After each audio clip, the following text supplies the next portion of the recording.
바벨론은 뭐냐 그러면 하나님께서 바벨론을 사용해서 이스라엘 백성들을 교육, 징계, 훈련시키는 거죠. 그리고 제국 수명, 징계 30년, 교육 30년, 그 다음에 안식 70년, 그 다음에 제국 수명 70년. 이 70년의 기간, 훈련 기간으로 삼고 바벨론은 훈련의 도구로 하나님께서 쓰십니다. 그러니까 하나님께서 역사의 제국 중에 바벨론이라는 나라는 하나님께서 어떻게 쓰시느냐? 뭐라고요?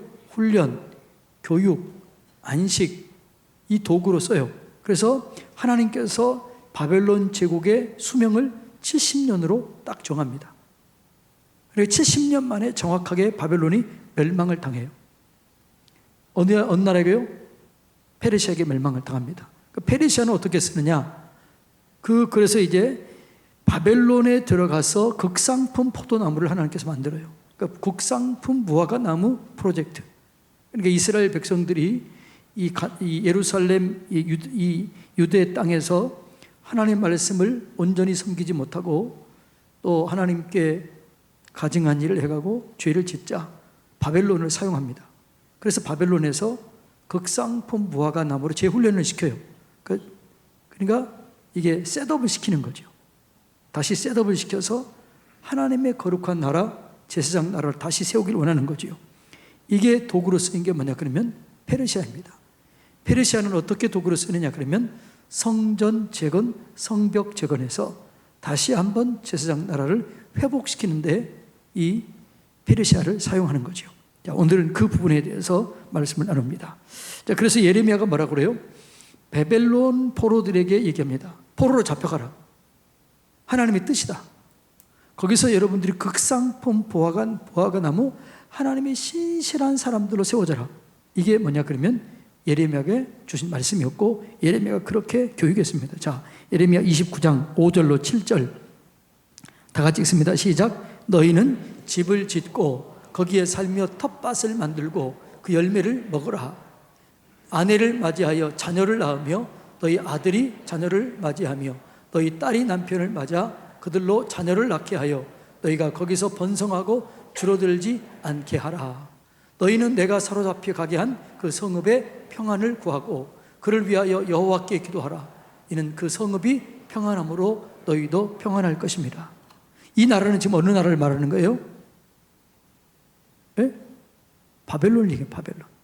바벨론에 포로가 잡혀가면 거기서 시집도 가고 장가도 가고 밭을 일구고 거기서 신앙생활 잘 할 수 있도록 해라. 그 나라가 70년 동안 평화롭게 해라.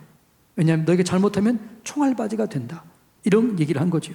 그래서 이 예레미야 말씀대로 70년 만에 딱 끝납니다. 그리고 이제 어떻게 돼요? 황금의 제국이라고 하는 페르시아가 생겨나게 되는 거죠. 이 페르시아의 역사 탄생을 보면은요, 이거는 오늘 깊이 다루지 못하겠지만 참 이 페르시아가 되는데 정말 하나님의 은혜 가운데 이제 페르시아가 세워지게 되는 거죠. 그래서 페르시아가 이 아주 쉽게 나라를 세우게 되는 거죠. 그래서 그 나라가 나중에 쉽게 나라를 이제 세워서 황금의 제국으로 되는 것입니다. 그래서 이제 이 페르시아의 정책과 바벨론 정책과 달라요. 아수르 정책은 뭐였나 그러면요, 민족 혼혈 정책이었어요. 그러니까 지도자들을 다른 데로 옮겨서 혼혈화 시켜버리는 거죠. 그래서 정치는 못하게 하고 경제는 활성화시키는 게 아수르 정책이었습니다. 그런데 아수르를 멸망한 바벨론은 똑같은 정책을 쓸까요? 안 쓸까요? 전혀 다른 정책을 쓰죠. 그래서 바벨론 정책은 중앙 집권화예요. 그래서 다니엘, 사드락, 메삭, 아벳느고 같은 사람들, 뛰어난 그 주변의 사람들을 데리고 와요. 그리고 데리고 와서 거기서 바벨론화 시킵니다. 친 바벨론 사람들이 되게 해요.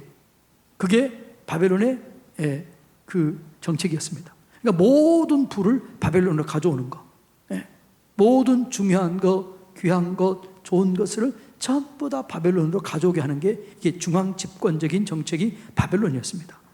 이 바벨론을 무너뜨리는 나라가 어느 나라요? 페르시아. 페르시아는 바벨론 정책을 답습할까요? 아니지요. 망했던 나라를 답습할 필요가 없는 거죠. 그래서 페르시아의 정책은 분권화예요.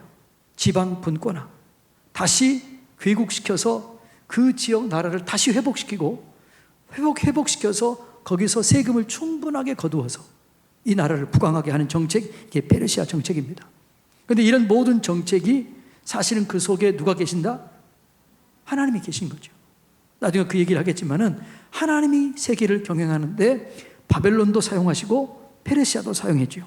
자, 그래서 이 페르시아 왕에서 5명의 중요한 왕들이 나오는데 오늘은 그 왕들을 중심으로 해서 페르시아와 성경, 하나님께서 페르시아를 어떻게 도구로 사용했는가, 이 부분에 대해서 말씀을 나누는데, 오늘 이 부분을 잘 배워서 누구한테 가르치라? 여러분 자녀에게 잘 가르치시기를 축복합니다. 이걸 여러분 자녀에게 충분하게 가르쳐서, 와, 이 성경이 정말 대단한 거구나, 하나님이 세상을 주관하시고 세계를 경영하시는구나, 이거를 정확하게 확실하게 알고 이걸 자녀들에게 제대로 잘 가르치시기를 축복합니다. 못 가르치시겠다는 분들은 데려오세요. 오늘 수요일날 데려오면 좀 그래도 듣겠지요. 요즘 옛날에는 학생들이 많았는데 요즘에는 부모들이 잘 안 데려와. 예. 학생들 손 들어보세요. 학생들 2명, 3명? 3명밖에 없네요. 예, 학생들 많이 수요일날 데려오세요. 그래서 여러분 이걸 통해서 그릇을 넓혀야 되니까. 자, 첫 번째 페르시아 고레스 왕, 역사적인 인물은 키루스 2세라고 그럽니다. 이 조소를 통해서 이제 하나님께서 어떻게 그 페르시아를 도구로 사용했는가, 이 부분에 대해서 말씀을 나누는 거죠. 페르시아에서 귀환이 1차, 2차, 3차 이루어지게 됩니다. 1차 귀환 때 이제 예루살렘으로 보내요. 예루살렘 보낸 목적은 뭐냐 그러면 성전을 재건해라. 그래서 거기를 활성화시켜라. 이게 이렇게 하기 위해서 보냅니다. 그래서 1차 귀환 때 사람들을 보내는데 그 보내면서 뭐냐 그러면 성전을 짓게 하고 성전에 쓸 5,400가지의 유물들을 보내는 거죠. 여러분 이 유물을 보낸다는 게 얼마나 귀한지 모르는 거죠. 여러분을 가난한 나라일수록 뭘 중요하냐면 돈, 그 다음에 뭐예요? 조금 그러면 금을 모으는 거죠. 돈, 금. 돈보다 더 귀한 게 뭘까요? 금보다 더 소중한 게 좀 수준 있는 사람은 그림, 이런 걸 모읍니다. 진짜 부자들은 뭘 모을까요? 네? 유물을 모으는 유물. 그러니까 유물 하나가 수십억 이렇게 하는 거잖아요. 우리나라 규장각 도서 반환 이런 얘기 들어봤지요? 그때 프랑스에서 안 주려고 그러니까 어떻게 해요? 그 고속 열차인가요? 고속 그거 하면서 프랑스에 주면서 그거 가져왔잖아요. 근데 그 프랑스가 어떻게 해요? 영구 임대인데 5년 동안 재갱신하면서 영구 임대인데 그렇게 계약을, 이상하게 말도 잘 안 되는 얘기지만 그렇게 한 거예요. 유물을 그렇게 귀하게 여기는 거죠. 유물이 그렇게 귀한 건데 이 5,400의 유물을 주는 거죠. 뭐 하기 위해서? 이걸 가지고 성전을 짓고 너네 지역에서 월등하게 새롭게 나라를 구축해라. 그리고 거기서 발전을 일으켜라. 그리고 그 발전된 세금을 우리에게 내라. 이게 이제 페르시아 정책이었는데 하나님께서 그 일에 누구를 쓰냐 그러면 그 고레스 유대인들을 사용합니다. 자, 한번 볼까요? 에스라 1장 7절로 8절 다 같이 읽습니다. 시작. 고레스 왕이 또 여호와의 성전 그릇을 꺼내어 옛적에 느부갓네살 왕이 예루살렘에서 옮겨다가 자기 신들의 신당에 두었던 것이라. 바사 왕 고레스가 창고지기 이르드사덱에게 명령하여 그 그릇을 꺼내어 세워서 유다 총독 세스바살에게 넘겨주었다. 그러니까 바벨론에 빼앗겼던 것들을 어떻게 해요? 다시 주는 거죠. 이걸 가지고 가라. 왜 그랬느냐? 하나님이 명령이에요. 자, 그걸 어떻게 그랬냐? 그러면 하나님이 명령입니다. 그리고 가서 성전을 건축하라는 거죠. 자, 에스라서 1장 2절 3절 다 같이 읽습니다. 시작. 바사 왕 고레스는 말하노니 하늘의 하나님 여호와께서 세상 모든 나라를 내게 주셨고 나에게 명령하사 유다 예루살렘 성전을 건축하라 하셨나니 이스라엘의 하나님은 참신이라. 너희 중에 그의 백성된 자는 다 유다 예루살렘으로 올라가서 이스라엘의 하나님 여호와의 성전을 건축하라. 그는 예루살렘에 계신 하나님이시니라. 그러니까 고레스도 알아요. 하나님이 고레스 마음을 감동시켜줘요. 자기를 페르시아로 세우게 한 이유가 있었다는 거죠. 그 이유가 뭐예요? 그 이유를 고레스가 뭐라고 얘기해요? 고레스가 이렇게 얘기합니다. 하늘의 하나님 여호와께서 세상 모든 나라를 내게 주신 것은 나에게 명령하사 유다 예루살렘 성전을 건축하기 위함이었다. 놀래주세요. 그 정도로도 안 놀래. 여러분, 지금 페르시아가 바벨론을 멸망시키고 페르시아 왕이 직접 얘기한 거예요. 지금 모든 나라를 하나님께서 내게 주었던 이유가 뭐냐? 예루살렘에 성전을 짓도록 하기 위해서 나를 쓰셨다. 그리고 너네들은 가서 성전을 지어라. 너네들이 금, 은 모든 것을 가지고 와서 성전을 지어라. 이렇게 얘기합니다. 이게 놀라운 거지요. 그래서 고레스가 조서를 써서 그렇게 합니다. 그래서 성전 재건을 추진하라고 하고 나중에 성전을 지을 수 있는 물질도 줘요. 나중에 왕은 이제 성벽을 지을 물질까지 줍니다. 이게 나중에 나와 있는 거죠. 그래서 고레스 왕은 유대인들에게 유물을 돌려주면서 성전을 짓고 거기서 하나님의 뜻을 이루라. 이게 여러분 이걸 보면 지금 어느 나라 왕 이야기 같아요? 페르시아 왕 같아요? 유다 왕 같아요? 예? 근데 지금 누구 이야기예요? 페르시아 왕이 이렇게 한다는 거예요. 예? 페르시아 왕이 하나님 말씀에 순종했더니 이렇게 되는 거죠. 그러니까 이스라엘 백성들은요, 많은 바벨론 사람들에게 포로로 잡혀간 사람들은 다 거기서 피폐하고 낙심하고 절망합니다. 근데 유다 사람들은, 유대인들은 거기서 절망하지 않아요. 거기서 진짜로 극상품 포도나무가 되어서 거기서 잘 살아요. 왜 그럴까요? 예레미야 말을 믿었거든요. 70년 만에 멸망당할 것이다. 여기서 훈련을 잘 받아라. 여기서 잘 되라. 여기서 크게 뜻을 이루라. 이걸 그대로 믿고 거기서 이 유력한 세력으로 세워지는 것입니다. 그런데 그 나라를 70년 만에 고레스가 키루스 2세가 멸망을 시켜요. 근데 멸망을 시키고 어떻게 해요? 이제 성전을 너희들이 가라. 갈 사람은 가고 여기 있을 사람은 여기 머무르는데 갈 사람은 가서 성전을 건축하라. 참 놀라운 일이 아닙니까?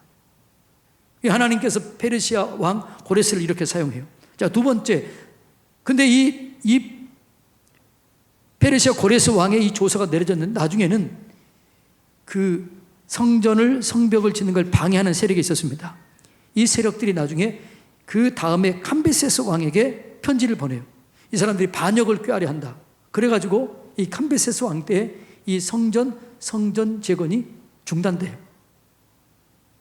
그러자 다시 다리오 왕이 이제 다시 오르게 됩니다. 그러니까 다리오 왕이 조서를 내려요. 그 조서를 내려서 한 게 뭐냐 그러면 중단된 성전 건축을 하라. 그리고 성전 건축 기금도 제공해 주는 거죠. 자, 그 얘기가 이제 에스라 6장 33절로서 5절까지 읽습니다. 다 같이 읽습니다. 시작. 고레스 왕 원년에 조서를 내려 이르기를 예루살렘에 있는 하나님의 성전에 대하여 이르노니 이 성전 곧 제사 드리는 초소를 건축하되 지대를 견고히 쌓고 그 성전의 높이는 660규빗으로 너비는 60규빗으로 하고 큰 돌 세 켜에 새 나무 한 켜를 넣으라. 이 경비는 다 왕실에서 내리라. 또 느부갓네살이 예루살렘의 성전에서 탈취하여 바벨론으로 옮겼던 하나님의 성전 금, 은 그릇들을 돌려보내어 예루살렘 성전에 가져다가 하나님의 성전 안각기 제자리에 둘지니라 하였더라. 자, 이 말은 누가 했냐 그러면 자, 에스라서 6장 1절 한번 띄워주세요. 에스라서 6장 1절 한번 띄워주세요. 읽습니다. 시작. 이에 다리오 왕이 조서를 내려 문서 창고 곧 바벨론의 보물을 쌓아둔 보물 전각에서 조사하여 나중에 이 고레스 왕의 조서를 발견해요. 그리고 그 고레스 왕의 조서를 쓴 대로 다시 성전을 재건축하라. 다시 성전을 건축을 시작하라. 그리고 그 비용을 어디에서 내라? 페르시아 왕궁에서 지불하라. 이게 놀라운 일인 거죠. 그러니까 하나님께서 페르시아 왕들을 사용해서 지금 성전을 세우기를 원하는 거죠. 예. 자, 그리고 이제 세 번째 아수로의 왕. 이게 누구냐 그러면 별명이 그러네. 아하수에로. 따라서 해볼까요? 아하수에로. 이거는 누구 이야기 나오죠? 그러니까 1차 귀환과 2차 귀환은 사이에는 80년이라는 기간이 있습니다. 1차 귀환, 2차 귀환은 80년의 기간이 있어요. 그리고 80년 후에 3차 귀환은 17년의 기한이 있습니다. 이 기간 동안 이제 이 3차가 이제 이루어지게 되는 거죠. 자, 그런데 요 80년 사이에 일어난 일이 뭐냐 그러면 에스더 왕비의 사건이 일어나요. 모르드게, 하만, 에스더 이야기가 요 중간에 일어납니다. 그 중간에서 있었던 왕이 누구냐 그러면 아수로 왕입니다. 아수로의 왕입니다. 이 아수르의 왕이 어떻게 돼요? 하만의 계략에 빠졌습니다. 그래서 이스라엘 백성들을 전부 다 죽이려고 해요. 죽이려고 조서를 내립니다. 그런데 에스더가 죽으면 죽으려고 기도해요. 그리고 모르도게가 그 아수르의 왕을 이제 살렸던 그 이야기를 왕정일기에서 보게 하고, 그리고 모르도게를 높이고 에스더 왕비의 소원을 들어줘서 어떻게 해요? 이스라엘 백성을 구원하는 거죠. 그 조서를 내리는 게 아수로의 왕이다, 이 얘기가 나와 있는데, 자, 그게 이 얘기는 뭐 깊이 다룰 수가 지금 없으니까 한번 볼까요? 자, 에스더서 8장 12절 13절에 나옵니다. 다 같이 읽어볼까요? 시작. 아수로에로 왕의 각 지방에서 아달을 곧 12월 13일 하루 동안에 하게 하였고, 이 조서 초본을 각 지방에 전하고 각 민족에게 반포하고 유다인에게 준비하였다가 그날에 대적에게 원수를 갚게 한 자. 이 말이 무슨 말이에요? 한 번 조서를 내리는 것은 취소할 수가 없어요. 그래서 유대인들을 죽이라고 조서를 내렸는데 다시 조서를 내리는 거죠. 유대인들에게 너네들을 힘들게 하는 사람들을 죽여라, 이 조서를 내리는 거죠. 그러니까 두 번째 조서를 내리는 거죠. 두 번째 조서에 왕이 힘을 실어주는 거죠. 그래서 유대인들이 그동안 자기들을 힘들게 했던 사람들을 죽입니다. 예. 이것을 기념하는 게 뭐예요? 불임절, 에스더 이야기가 여기서 나온 것입니다. 자, 두 번째, 에스더 8장 17절 다 같이 읽습니다. 시작. 왕의 어명이 이르는 각 지방, 각 읍에서 유다인들이 즐기고 기뻐하여 잔치를 베풀고 그날을 명절로 삼으니 본토 백성이 유다인을 두려워하여 유다인이 되는 자가 많았다. 예? 참 대단한 거잖아요. 본토 사람들도 유다인이 된 거예요. 왜요? 그만큼 하나님이 축복해 준 거죠. 여러분, 우리 하나님 말씀을 따라가면 하나님께서 완벽하게 우리를 책임져 주시고 보장해 주신다는 것을 우리는 깨달아야 되는 거죠. 그 세계 역사는 하나님이 주관하는 거죠. 겉으로 볼 때는 바벨론이 주관한 것 같아요. 페르시아 제국이 주인인 것 같아요. 그런데 그 이면 속에는 누가 주인이다? 세계 역사의 경영을 누가 경영한다? 하나님이 세계를 경영한다는 거죠. 그래서 하나님께서 또 고레스 왕, 다리오 왕, 아수레로 왕, 이 왕에게 조서를 쓰게 해서 이스라엘 민족을 세우고 하나님께서 예레미야에게 약속했던 그 말씀을 그대로 이루어지게 하는 것을 볼 수 있습니다. 여러분, 우리의 자녀들에게 세계 역사의 주인공이 확실히 누구다? 하나님이라는 사실을 가르쳐줘야 될 줄로 믿습니다. 지금도 세계 역사를 주관하는 분이 누구예요? 하나님이신 줄로 믿습니다. 저는 우리나라가 잘 됐다고 저는 믿는 사람입니다. 왜냐하면 우리나라가 세계 선교의 사명을 바르게 감당하면 하나님께서 반드시 우리나라에게 복을 주실 것입니다. 일본을 추월하게 할 겁니다. 골드만삭스에서요, 남과 북이 통일되면 2050년도에는 우리나라가 세계 경제 2위가 된다고 그렇게 예언했습니다. 그러니까 남과 북이 통일되면, 골드만삭스는 유명한 곳이잖아요. 근데 거기서 남과 북이 통일되면 우리나라가 세계 경제 2위가 된다고 그렇게 전망을 내놨어요.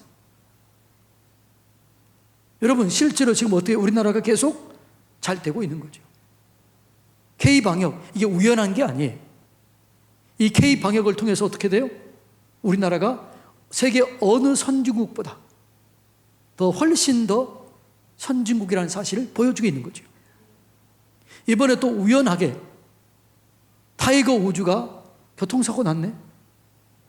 근데 그 탄 차가 어느 차예요? 우리나라 현대예요. 근데 일본 사람들은 뭐라고 그러냐 그러면 참 나쁜 놈들이에요. 그 차 탔기 때문에 사고 났다 이렇게 얘기를 했어요. 아니 진짜로 그랬다니까요. 그런데 미국 그 고속도로 순찰 거기 담당하는 그 담당 국장이 뭐라고 그러냐 그러면 타이거 우즈가 살아난 것은 이 차 때문이었다. 이렇게 얘기를 한 거죠. 그러니까 우리나라 이 차가 어떻게 돼요? 갑자기 최고 수준까지 지금 선전이 되는 거죠. 이 선전은요 몇 조보다 더 넘는 거죠. 여러분 저는 그렇게 생각합니다. 하나님이 개입하신 거죠. 그러니까 우리가요 세계 선교의 사명 감당하고 우리가 바르게 서 있고 우리가 하나님 앞에 바르게 서 있으면 이 나라를 뭐 어떤 정권이 오든지 상관없어요. 하나님이 이 나라를 세워주실 줄로 믿습니다. 그러니까 문제는 우리 그리스도인이 문제예요. 우리 그리스도인이 바르게 예배를 드리고 온전히 말씀 앞에 서고 세계 선교의 사명을 감당하고 우리가 온전하게 서면 하나님이 이 나라를 책임져 주실 줄로 믿습니다. 가만히 보세요. 지금 우리나라가 그렇게 되잖아요. 앞으로 더 잘 될 것입니다. 그러니까 외국의 사람들이 어떻게 돼? 한류가 지금 대단하잖아요. 지금 이제 음식 한류, 뭐 K-팝, 이게 우연입니까? 저는 우연이 아니라고 봅니다. 하나님이 세계 역사를 경영하셔요. 지금 우리나라가 아니면 세계 선교가 안 되는 거예요. 그리고 우리나라가 지금 세계 선교의 주역으로 감당하고 있어요. 퍼센트별로 가장 잘하고 있어요. 가장 많이 퍼센트별로 파견하고 있어요.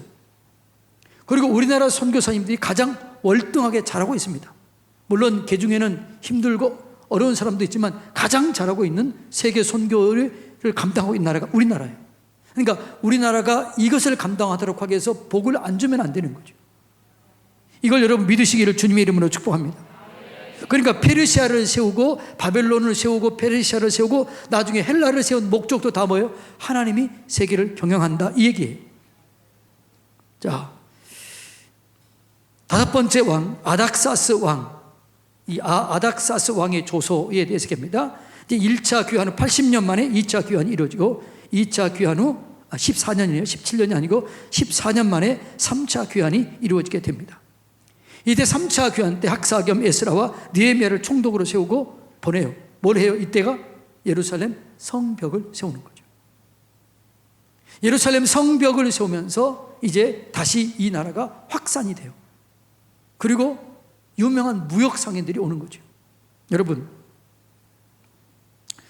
이게 하나님의 다 섭리라는 거죠. 자, 한번 읽어볼까요? 이때 이제 사내들은 공회가 세워지게 되고 바벨론 때는 회당이 있어요. 회당. 지금도 이스라엘에 회당이 있어요. 그 회당의 역사가 어디서부터 시작되냐 그러면 바벨론에서부터 시작됩니다. 그리고 신약 성경에 나오는 산헤드린 공회, 이건 어디 때 세웠냐 그러면 요 페르시아 때 세워지게 됩니다. 네. 그래서 이 에스라 느헤미야를 통해서 이 산헤드린 공회가 세워지게 되고 왕정이 폐지되고 이 산헤드린 공회가 공식적인 나라의 이제 이 공식 이 기구가 되게 되는 것을 봅니다. 자, 그때 아닥사스 왕이 조서를 내려요. 그리고 이제 이 학사겸 제사장 에스라와 느헤미야를 총독으로 보내는 거죠. 한번 읽어볼까요?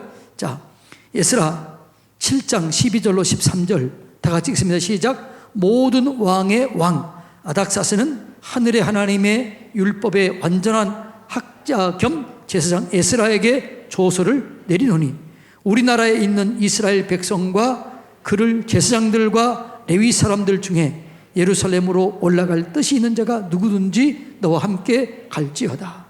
지금 뭐라고요? 너와 함께 가라. 왕이 조서를 내려서 레위 족속들을 데리고 가서 성전을 세우고 성벽을 세우고 그 나라의 거룩한 제사장 나라를 세워라. 누가요? 아닥사스 왕이 명령을 내리는 거예요.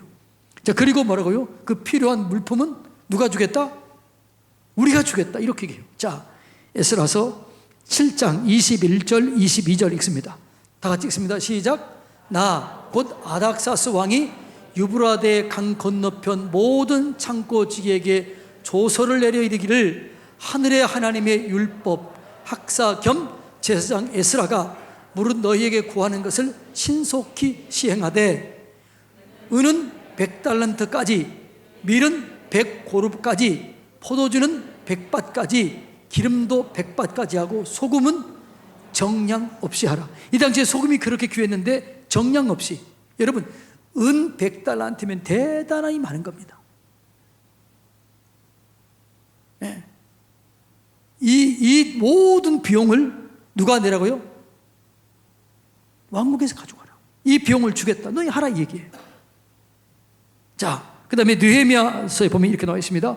느헤미야서 2장 5절로 9절 보면, 자, 한번 읽어볼까요? 시작. 왕에게 아뢰되 왕이 만일 좋게 여기시고 종이 왕의 목전에서 은혜를 얻어 싸우면 나를 유다 땅 나의 조상들의 묘실에 있는 성읍에 보내어 그 성을 건축하게 하옵소서 하였는데, 그때에 왕후도 왕 곁에 앉아 있더라. 왕이 내게 이르시되 내가 몇 날에 다녀올 길이며 어느 때에 돌아오겠느냐 하고, 왕이 나를 보내기를 좋게 여기시기로 내가 기한을 정하고 내가 또 왕에게 아뢰되 왕이 만일 좋게 여기시거든 강서쪽 총독들에게 내리시는 조서를 내게 주사 그들이 나를 용납하여 유다에 들어가기까지 통과하게 하시고, 또 왕의 산림 감독 아삽에게 조서를 내리사 그가 성전에 속한 영문의 문과 성곽과 내가 들어갈 집을 위하여 들보를 쓸 재물을 내게 주게 하옵소서 하며,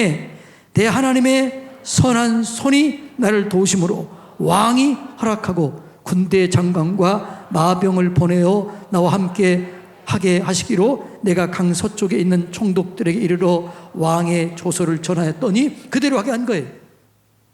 다시 한번 놀랍니다. 시작.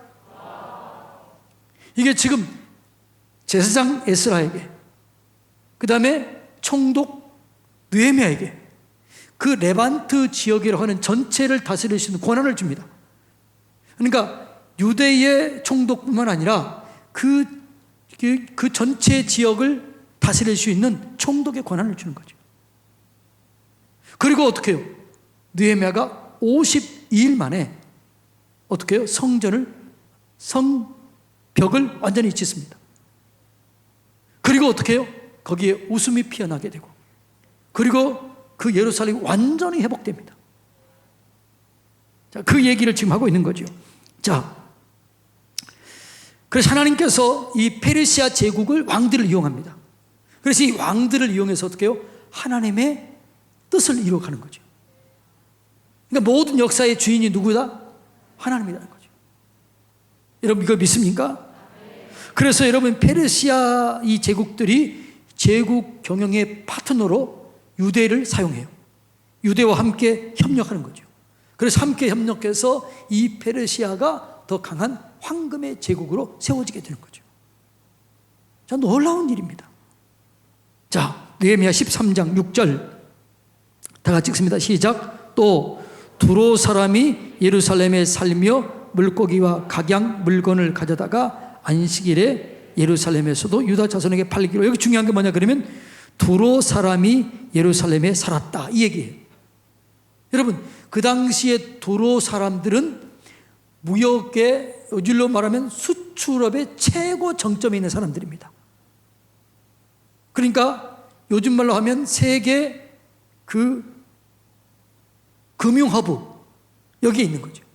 그런데 지금 두로 상인이 예루살렘에 왔다 이 얘기는 뭐라고요? 그 세계 최고의 명품 수집가들이 어디에 왔다는 거예요? 예루살렘에 왔다는 거죠. 그만큼 예루살렘이 어떻게 해요? 발달했다는 거죠. 그만큼 놀랍게 회복됐다는 거죠. 70년 만에 완전히 무너졌는데 이 무너진 예루살렘이 그 70년 후에 80년이 지난 이후부터 약 90년 만에 완전히 회복이 된 거예요. 놀라운 거지요. 우리나라도 그렇잖아요. 유튜브에 보면은요 1960년대 70년대 서울거리 나와요. 혹시 그런 거 보나요? 저는 그런 거 가끔 봅니다. 1960년대 서울 명동, 1970년대 명동 지금과 보면요 하늘과 땅처럼 차이 나요. 불과 70년 만에 이렇게 변화된 거예요. 이게 누구의 은혜예요? 하나님의 은혜가 아니면 해석이 안 되는 거죠. 어떻게 전쟁 폐허 속에 있던 이 나라가 어떻게 세계 지금 이제 7위가 됐더라고요. 7위. 어떻게 이렇게 됐느냐? 하나님 은혜지요. 이스라엘 백성들이 바벨론에게 멸망을 당하고 페르시아를 통해서 성전이 재건되고 성벽이 재건되고 그리고 두로 상인이 거기에 왔다. 이 말은 무슨 말이고요? 최고의 이 무역 도시가 됐다는 거죠. 이게 뭐냐 그러면 예루살렘이 그렇게 됐다는 거죠. 그래서 하나님께서 어떻게 해요? 훈련을 시킨 다음에 교육시키고 훈련시키고 징계를 통해서 극상품 무화과를 만든 다음에 어떻게 해요? 성전을 재건하고 성벽을 재건해서 하나님 나라 축복의 통로, 복의 근원으로 세우기를 원한다는 거예요. 오늘 우리들도 마찬가지입니다. 하나님께서 세계를 경영해요. 근데 세계를 경영하는데 우리에게 원하는 게 뭐예요? 요즘에 계속 읽고 있죠. 하나님 사랑해라. 이웃을 사랑해라. 한 영혼을 천하보다 귀하게 여겨라. 그리고 모든 민족 사이에 평강을 주는 그런 나라가 되라. 그게 하나님이 원하시는 거죠. 하나님 사랑하고 이웃 사랑하는 이건 하나님 경영이죠. 자, 이 사건을 이제 역대하 3장 36장 22절 23절에서 하나님의 세계 경영한 걸 이렇게 얘기합니다. 다 같이 한번 읽어볼까요? 시작. 바사의 고레스 왕 원년에 여호와께서 예레미야의 입으로 하신 말씀을 이루시려고 여호와께서 바사의 고레스 왕의 마음을 감동시키심에 그가 온 나라에 공포하고 조소도 내려 이르되 바사 왕 고레스가 이같이 말하노니 하늘의 신 여호와께서 세상 만국을 내게 주셨고 나에게 명령하여 유다 예루살렘 성전을 건축하라 하셨나니 너희 중에 그의 백성 된 자는 다 올라갈지어다. 너희 하나님 여호와께서 함께 하시기를 원하노라. 지금 이게 다 이 경영을 누가 한다고요? 하나님이 하는 거죠. 하나님이 세계를 경영해요. 하나님이 지금도 세계 역사를 경영해요. 하나님이 지금도 이 민족의 역사를 경영해요. 그런데 문제는 뭐냐 그러면 문제는 우리 그리스도인의 문제예요. 우리 그리스도인들이 진짜 온전하게 하나님께 예배를 드리고 진짜 하나님을 사랑하고 진짜 하나님 명령에 순종하면 하나님께서 이 나라를 세계 민족 위에 뛰어난 민족이 되게 하실 줄로 믿습니다. 왜냐하면 지금은 한국이 그렇게 지금 세계 선교를 감당하고 있다니까요. 여러분 감사한 게 뭐냐 그러면 한국 선교사님들이요, 저게 이제 이메일 오고 문자 오잖아요. 많이 들어온 사람도 있습니다. 왜 들어왔느냐? 그럼 비자 때문에 들어오다가 안 받아준 거예요. 그런데 한국 수많은 선교사님들이 한국에 나오면 다시 못 들어갈 걸 알고 거기는 의료진이 열악해요. 죽을 수 있어요.